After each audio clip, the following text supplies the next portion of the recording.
Hey you guys, I was just doing a live video and I completely failed at it because I don't know how to invite people to be on my live video. And I was going to invite Keith Norris, the great Keith Norris of Paleo FX, and also the new Keto FX to be on a live video with me. However, I couldn't figure out how to add him because apparently I suck at Facebook Live.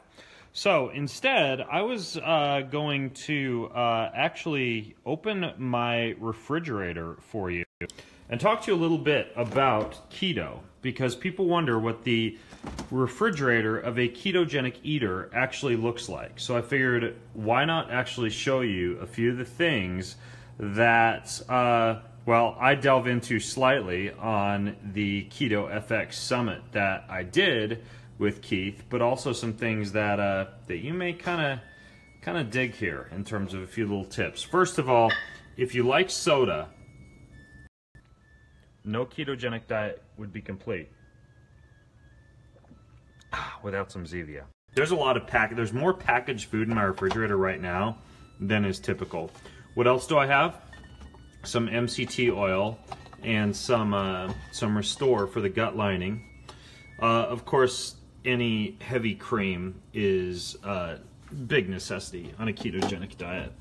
Lots of different cheeses, even though I don't do a lot of cheese, just based off of some Cyrex lab panels that I've done, but we got lots of cheese.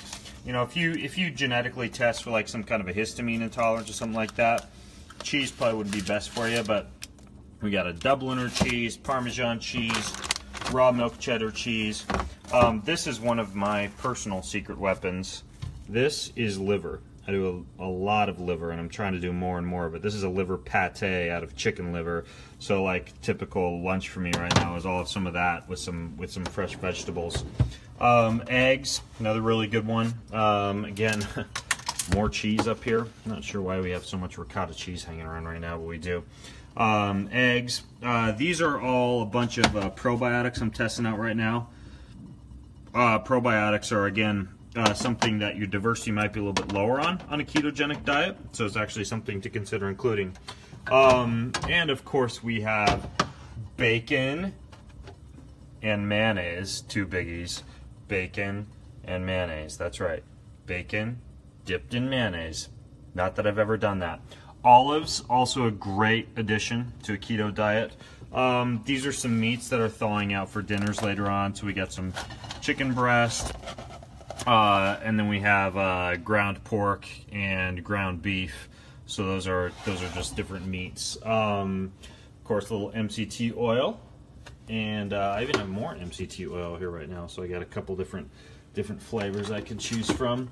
Another couple of things I do a lot of on a ketogenic diet. I do a lot of chlorella and spirulina.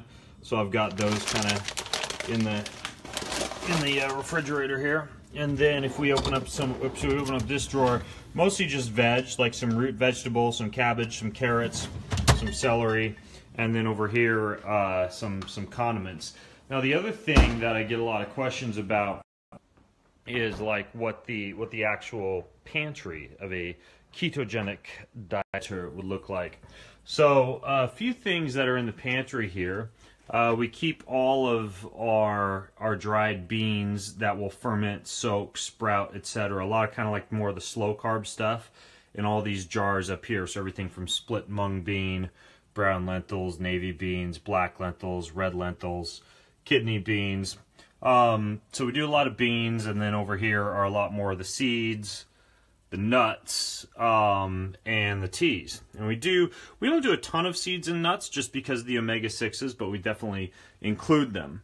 And of course a giant jar full of stevia as well, because stevia is another great sweetener, along with vanilla powder and different powders and extracts that can be used on the ketogenic diet.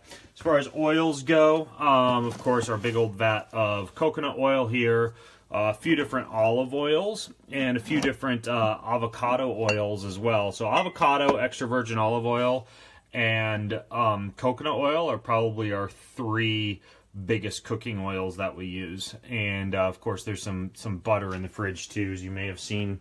Another one that I'll use quite a bit of for different drink mixes and stuff is cacao butter. So those are a couple of the other things that I'll have in here. Tons of sardines. We keep a lot of sardines, a lot of tuna around. You know, I got canned tuna. I got a bunch of stuff from Wild Planet all over the place because these, again, are super duper convenient to have on a diet like this. Another thing that I go through a lot of is nori, like tons of nori. I buy this stuff in bulk because you can wrap vegetables in it, you can do fats in it, all sorts of stuff. That's very, very keto friendly. Nut butters, I've always got some version of a nut butter around. Right now it's this Nutso organic power fuel crunchy stuff, which is a whole bunch of different nuts except peanut. So the unhealthiest nut, or one of them, is not actually in there. This is just some raw honey. Fructose, by the way, just so you guys know, that actually doesn't throw off your ketones too much. Fructose doesn't. Little known fact. And then there's also a couple of kind of cool kitchen prep tools that come in handy that we use quite a bit. This one is a sausage maker, which is pretty cool because I can take the game meat that I get and literally just like make sausages instantly out of it. That's one thing that we use. Another one would be an Excalibur food dehydrator. We do a lot of food dehydrating. That's another must. There's also around here somewhere a spiralizer, a spiralizer that we use for things like you know, making pastas out of vegetables. And then this is my little secret stash right here of miracle noodles. So I got content pasta, I got angel hair, I've got capellini, but basically anything I need for like a zero carb, zero sugar kind of pasta type of dish, those are all in there as well. The thing with this whole ketogenic diet, which I'm actually doing, you know, I've been doing it on and off for like 7 or 8 years, and when I say on or off, what I mean is I'm not doing a bunch of diet switching. I just reduced my amount of glycemic variability, or the number of glucose excursions that I send my body on during the day. But if you read the description of this particular Facebook Live, you'll see that I'm doing this huge Keto FX Summit. I think I actually have spirulina on my face right now, speaking of the devil. I'm doing this huge Keto FX Summit with Keith Norris, where we've got all of the world's biggest experts on a ketogenic diet, how to exercise keto, how to reduce your carbohydrate intake while not feeling like you're eating cardboard all day long, cooking tools that you should use, ingredients, recipes, everything. And I've put the description for that all up where you're watching this video right now if you want to go be a part of that summit. Keith interviewed me for like an hour and a half. He's got a bunch of other people on there too.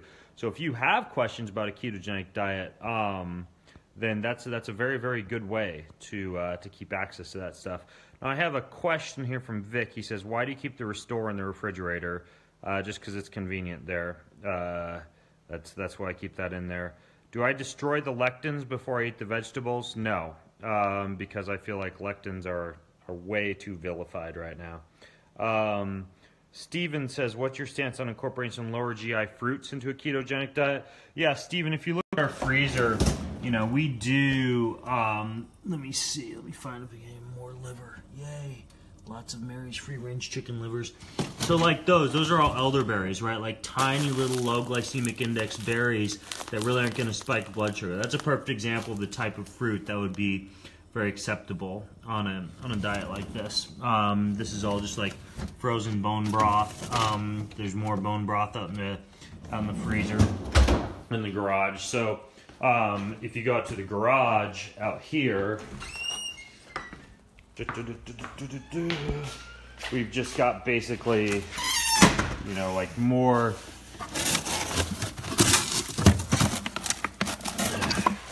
bone broth, and then a whole bunch of big old marbly steaks. So that's the freezer right here. It's just basically bone broth, steak, and a whole bunch more sardine and salmon cans out there. So as you can see, I mean, a ton of this stuff is pretty easy to pull off and pretty tasty. I just keep a lot of vegetables, a lot of good meat, some liver, some good fats around, but you know, that kind of gives you a glimpse into some of the things that happen in the refrigerator and in the pantry. If you guys have more questions, then I would highly recommend you go to this Keto FX. So the whole description is right there, right above this video. check it out. It's going to be well worth it. Keith has done a great job putting this thing together, so I'd highly recommend you jump in on this thing. It's going to knock your socks off. I'm not part of too many summits during the year, but this one's going to be worth it. All right. Thanks for watching, you guys. I love you. Thank you for coming on a tour of my refrigerator and my pantry and my freezer.